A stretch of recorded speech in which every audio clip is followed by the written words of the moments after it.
बिस्मिल्लाहिर्रहमानिर्रहीम करेंगे news candy sign for class 8 और चैप्टर है 3 variation heredity and cell division का topic genetics and heredity the transfer of information that control structure characteristics and behaviour of offspring from their parents is called heredity. Heredity क्या है?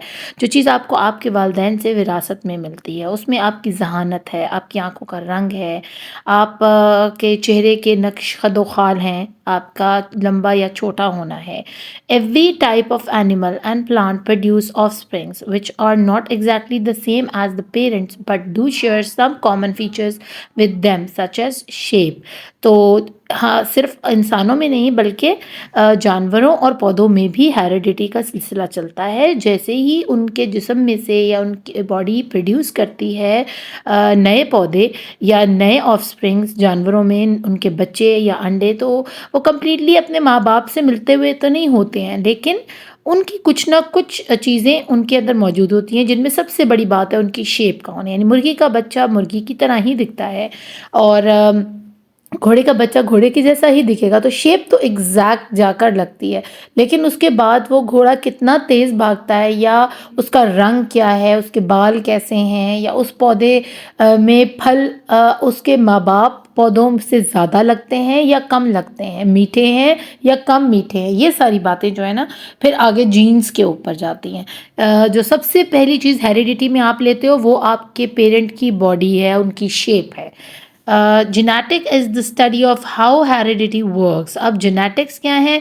ये वो पढ़ाई है, वो स्टडी है, वो इल्म है जिससे हमें पता चलता है कि ये विरासत का अमल चलता कैसे है, ये हमें नस्ल दर नस्ल हमारे अंदर मुंतकिल कैसे होता है। It helps to explain how offsprings get some of their parents characteristics but not others. और ऐसा कैसे मुमकिन होता है कि जो नया पैदा होने वाला बच्चा उसमें उसके माँ बाप की खसूसियात शामिल होती हैं, उसके बॉडी का हिस्सा होती हैं, उसके रंग, उसके चेहरे, उसकी आँखों से हमें लगता है कि ये अपने बाप या माँ के ऊपर है। लेकिन बाज़ औक़ात ऐसा होता है कि फूफो कहती जी मेरे पे है, खाला कह रही होती है मेरे पे, हालाँकि ये जो है ना सीधी-सीधी नाइंसाफ़ी वाली बात है। ये सिर्फ़ वालिदैन के साथ इस चीज़ का कनेक्शन है। हाँ, कह सकते हैं फूफो की तरह भी, क्यों?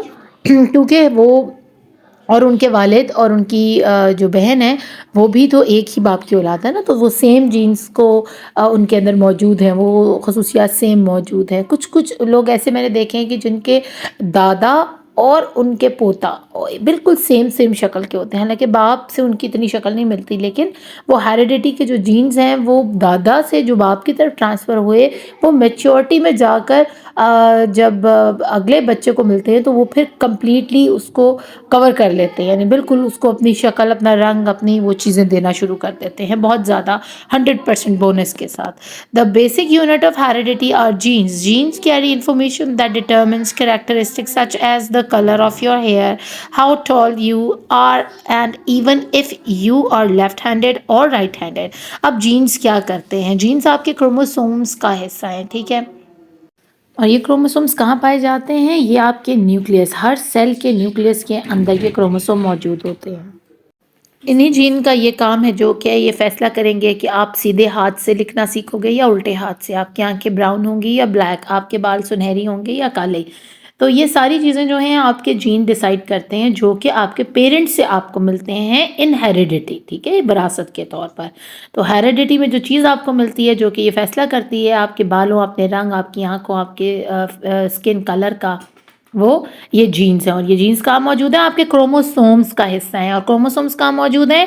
आपके सेल के न्यूक्लियस के अंदर। न्यूक्लियस कहाँ है? Inside your cell. Gregor Mendel founded the science of genetic. अब इनको जेनेटिक का बाप भी बुलाया जाता है। और वो क्यों कहा जाता है? क्योंकि इन्होंने ही जेनेटिक्स को फाउंड किया था, इन्होंने ही ढूंढा था, इन्होंने ही पता लगाया था कि जीन्स जो हैं वजह हैं हमारे हमारे माँ बाप की तरह दिखने के। He identified many of the rules of heredity by doing breeding experiments on garden peas। अब उसने जो गार्डन के पीस होते हैं, जो फलियां वगैरह और मटर टाइप चीज़ें होती हैं, उनके ऊपर उनकी ब्रीडिंग की, एक पौधे से लेके दूसरा पौधा लगाया और फिर देखा कि उस पौधे का फल और इस पौधे का फल यानी फलियों में कितना फ़र्क है, और क्या इनके मटरों का साइज़ एक दूसरे से बड़ा है या छोटा। और इस तरह के इसने कई एक्सपेरिमेंट्स किए जिससे उसको पता चला कि किस तरह पेरेंट प्लांट में से सिबलिंग प्लांट तक वो चीज़ जीन के ज़रिए हेरिडिटी की शक्ल में पहुंच जाती है और वो हू बहू अपने माँ बाप जैसा तो नहीं दिखता, लेकिन उनकी खसूसियात अपने अंदर रखता है। Chromosomes are inside the nucleus of every one of your body cell. आपकी बॉडी के हर सेल के अंदर न्यूक्लियस मौजूद है और उस न्यूक्लियस के अंदर क्रोमोसोम मौजूद है, और इनका नंबर ऑफ क्रोमोसोम हर इंसान और हर जानवर और एनिमल्स में डिफरेंट होता है, ठीक है ना। They are the fine threads that carry bits of information about you and your characteristics. अब ये पतले धागे नुमा एक क्रॉस की शक्ल बनाते हैं, ठीक है, और इसके अंदर क्या होता है, बिट्स ऑफ इंफॉर्मेशन। बिट का आपको पता है कि हमारे जो 01100, अभी आप लोगों ने कोडिंग सीखी होगी अपने जो कंप्यूटर की क्लास थी, कंप्यूटर के अंदर आपको पता होगा कि बाइनरी कोड्स क्या होते हैं और बाइनरी लैंग्वेज या नंबर सिस्टम क्या है, उसमें हम उसको बिट्स बुलाते हैं। तो इसमें भी बिट्स मौजूद होते हैं। आपके अंदर क्या खसूसियात होंगी अपने वालदैन की और आप किस तरह परवान चढ़ोगे। These bits of information are called genes, और यही बिट्स कहलाती हैं जीन्स, जिसके बारे में अभी मैंने आपको बताया है। Chromosomes and genes are made of a chemical called DNA. अब क्रोमोसोम और जीन क्योंकि एक दूसरे के साथ हैं, एक दूसरे का हिस्सा हैं, तो ये दोनों किस चीज़ से मिलकर बनते हैं, डीएनए से, जिसको पूरी फॉर्म में हम इस तरह बुलाते हैं डीऑक्सी रिबोन्यूक्लिक एसिड। अब दोबारा से एक तरतीब याद करते हैं। आपकी बॉडी का सेल, सेल में मौजूद है न्यूक्लियस, न्यूक्लियस में मौजूद हैं क्रोमोसोम्स। क्रोमोसोम हैं दो पतले धागे नुमा क्रॉस, और इस क्रॉस को जो आपस में जोड़े हुए हैं वो हैं जीन्स। यानी क्रोमोसोम और जीन एक दूसरे के बगैर नहीं रह सकते, और जो चीज़ इन क्रोमोसोम और जीन को बनाती है उसको बुलाते हैं DNA. Each of your gene control one or more of your characteristic that you inherit। अब ये याद रखना है कि आपका जीन जो है वो एक से दो खसूसियात अपने अंदर रख सकता है, ठीक है। वैसे तो आपके अंदर मिलियंस ऑफ जीन्स हैं, लेकिन खसूसियात के हिसाब से जो जीन आपके अंदर गए हैं वो एक से दो खसूसियात आपकी लेकर गए हैं, या तो वालिद की तरफ से, और अगर मदर की तरफ से लेके गए तो वो अलग जीन्स होंगे, ठीक है ना। तो आपका एक जीन जो है वो एक से दो खसूसियात अपने अंदर मौजूद रखता है और वो इनहेरिट करता है, आप के वालदैन से वो खसूसियत आप तक पहुंचाता है। The chromosomes are the dark threads you can see inside the nucleus. अब न्यूक्लियस की ये आप समझें कि माइक्रोस्कोपिक आपको जूम करके पिक्चर दिखाई गई है, जिसमें आपको ये काले धागे जो नज़र आ रहे हैं ना क्रॉस बनाते हुए, यही आपके क्रोमोसोम्स हैं जो कि आपके न्यूक्लियस के अंदर मौजूद हैं। तो चलिए आप कुछ टाइप ऑफ जीन के बारे में भी बात कर लेते हैं। जीन्स हमारे दो टाइप के होते हैं, एक डोमिनेंट, एक recessive. The gene in a pair may carry the same message, but sometimes one of the gene carries a different message from the other. अब एक पेयर में चलते हैं ये, ठीक है, जीन जो होते हैं, ठीक है, पेयर बनाकर चलते हैं दो दो के, ठीक है, और उनके अंदर एक ही मैसेज होता है, दोनों के पास एक ही मैसेज होता है जो कि वो इनहेरिट करके लाए होते हैं आपके पेरेंट्स से, वो खसूसियात, ठीक है। लेकिन कभी कभी ऐसा होता है कि एक जीन कुछ और मैसेज पकड़ लेता है और दूसरा जीन कुछ और मैसेज पकड़ लेता है। जैसे कि मैंने आपको बताया ना कि दो तरह की खसूसियात एक जीन कंट्रोल कर सकता है। तो अब एक जीन में दो पेयर होते हैं और उनमें एक डोमिनेंट और एक रिसेसिव जीन का पेयर बनता है, दोनों को मिलाकर। अब इस जीन पेयर को हम जीन एलिस के नाम से जानते हैं, और इसमें एक डोमिनेंट और रिसेसिव होता है। डोमिनेंट में सारे लेटर्स आपको कैपिटल में मिलेंगे, इट डजेंट मैटर कि वो ए से है या एफ से है या टी से या डी से या ई से, कुछ भी हो सकता है। और रिसेसिव में आपको सारे लोअर केस लेटर मिलेंगे, जैसे कि स्मॉल ए बी सी जिसको हम बुलाते हैं, ठीक है। अब इन दो तरह के अल्फ़ाबेट्स को लेकर तीन तरह की पेयरिंग बन सकती है, यानी दो बड़े लेटर्स ए की, दो छोटे लेटर्स एफ की, या दो बड़े लेटर्स एफ की, दो छोटे लेटर्स एफ की, या एक बड़ा लेटर एफ और एक छोटा लेटर एफ। इसको कुछ इस तरह समझते हैं।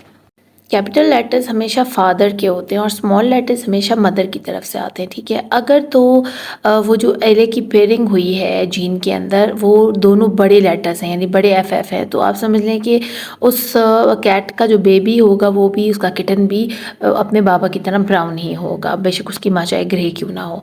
लेकिन अगर वो एलेस दोनों स्मॉल एफ के हैं, रिसेसिव हैं, तो समझ लें कि वो बाप बेशक उनका ब्राउन है, लेकिन वो अपनी माँ पर जाएंगे, ग्रे कलर के पैदा होंगे।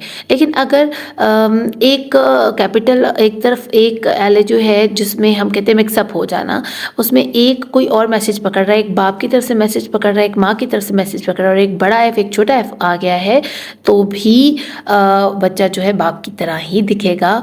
और वो क्यों दिखेगा? क्योंकि हमेशा कैपिटल लेटर्स जो होते हैं ना वो डोमिनेंट होते हैं। ठीक है, अब यहाँ पर आप ये ना सोचिए कि सिर्फ एफ से ही आप इसको रिप्रेजेंट कर सकते हैं। आप ए बी सी डी में से कोई भी लेटर उठाकर आप उसको कैपिटल और लोअर केस लेटर्स की शक्ल में दे सकते हैं। बस याद रखने की बात जो है वो ये, कैपिटल लेटर्स हमेशा डोमिनेंट होंगे जो फादर की तरफ से आएंगे, और लोअर केस लेटर्स यानी छोटी ए बी सी जो है वो आपकी मदर की तरफ से आएगी। अब इंशाल्लाह ताला हम आगे रीड कर लेते हैं इसको। अब अगर हम बुक की एग्जाम्पल को देखें, a person has 2 alleles for hair colour 1 pair. एक पेयर के अंदर 2 एलेज होते हैं, आपको मैंने बताया था। ठीक है, या बड़े 2 एफ होंगे या छोटे 2 एफ होंगे, या एक बड़ा एफ एक छोटा एफ होगा। ठीक है, तो 3 पेयरिंग में ये अगर हो सकते हैं, इन तीनों में से चांस होता है कि कोई एक आ जाएगा, एक पेयर बनकर आ जाएगा, या बड़ी ए बी सी होगी या छोटी होगी या दोनों मिक्सअप होंगी। ठीक है, one of the alleles says have blond hair, the other says have black hair, these alleles are in competition with each other. अब इस केस में क्या हुआ, एक बड़ा एफ आ गया, एक छोटा एफ आ गया। बड़ा एफ कह रहा है कि ब्लैक हेयर होने चाहिए, स्मॉल एफ कह रहा है कि ब्लॉन्ड हेयर होने चाहिए। लेकिन हमारे पास जो ग्रुप रखा हुआ है ना, पेयर ऑफ जो चांस है वो है एक बड़ा एफ एक छोटा एफ, क्योंकि इन्हीं दो की बहस हो रही है। तो आपको पता है ना कि डोमिनेंट कौन रहेगा, हमेशा कैपिटल लेटर, और वो वालिद की तरफ से जो कि ब्लैक है। तो फिर जीत किसकी होगी, डोमिनेंट एले की। अब हमारे पास एक बड़ा एफ है एक स्मॉल एफ है, तो इसमें से जो बड़ा एफ है वो हमारा डोमिनेंट एले है और स्मॉल एफ हमारे पास रिसेसिव एले है। तो किसकी सुनी जाएगी? घर में आपको पता है पापा की चलती है, तो जीन्स में भी पापा की चलती है, कैपिटल लेटर की चलती है, डोमिनेंट एले की चलती है, इसलिए बेबी के बाल ब्लैक होंगे। So the allele for black hair is dominant and produce the final hair colour. तो अब बच्चे के बाल हो गए black. The alleles for blond hair is recessive, that's why उसकी नहीं सुनी गई और डोमिनेंट एले जीत गया। Whenever a dominant allele pairs up with a recessive allele, it dominant allele produce the final product. तो हमने यही सीखा कि चाहे कुछ भी हो जाए, अगर तो दोनों एलेज डबल एफ बड़े के साथ हैं तो वही जीतेगा क्योंकि वो डोमिनेंट है। अगर स्मॉल के साथ हैं तो वो जीतेगा। लेकिन अगर कहीं ऐसा हो जाता है कि एक बड़ा एफ और एक छोटा एफ की पेयरिंग आ जाती है जीन के अंदर, तो फिर बड़े एफ की चलेगी। ठीक है, यानी डोमिनेंट एले की चलेगी। तो आपको अच्छे से समझ आई होगी, मुझे उम्मीद है। मैंने पूरी कोशिश की है इस एलेज को आपको जीन्स को समझाने की। चलते हैं अब होमोजाइगोस और हेट्रोजाइगोस की तरफ। अब इन्हीं एलेज में कुछ होमोजाइगोस होते हैं, कुछ हेट्रोजाइगोस। बहुत इजी है। होमोजाइगोस में या तो 2 कैपिटल एफ होंगे या 2 स्मॉलर एफ होंगे या लोअर केस लेटर में जो एफ होते हैं। ठीक है, और इस किस्म के a person who has 2 identical gene alleged, यानी या तो 2 बड़े एफ उसमें हों या 2 छोटे एफ, या सिर्फ बाप के हों या सिर्फ माँ के हों, तो उसको हम कहेंगे ये प्योर ब्रीड है और होमोजाइगोस है। अब होमोजाइगोस की अगर हम कोई एग्जांपल देखें तो उसमें आप देख रहे हैं जीन एलिस और ब्लॉन्ड हेयर जो है ना दोनों सेम है, दोनों के पास सेम एले है, यानी या तो 2 बड़े एफ हैं या 2 छोटे एफ हैं। तो इसलिए the boy is homozygous for hair colour. अब उसके बाल जो है वो ब्लॉन्ड ही होंगे यकीनन। उसके एलिस ने कोई उसमें से जो है ना आप देखें कि डोमिनेंट और रिसेसिव वाला सीन नहीं है, दोनों या तो डोमिनेंट है या रिसेसिव है दोनों।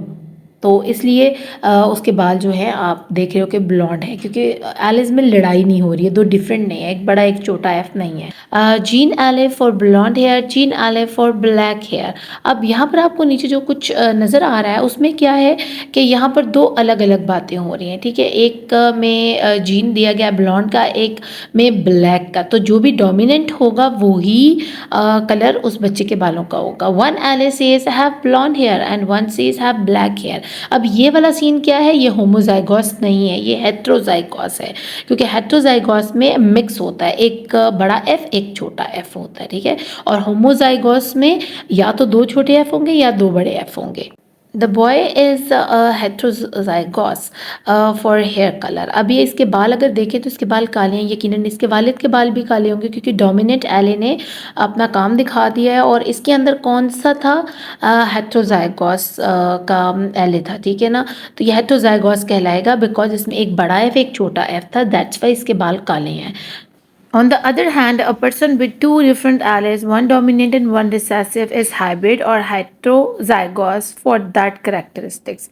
अब एक बड़ा F और एक छोटा F, यानी बड़ा F जाएगा बाप की तरफ से आया उसकी तरफ, और जो छोटा F है वो उसकी मदर से उसको मिला है, इसलिए हम उसको हाइब्रिड बुला रहे हैं, ठीक है।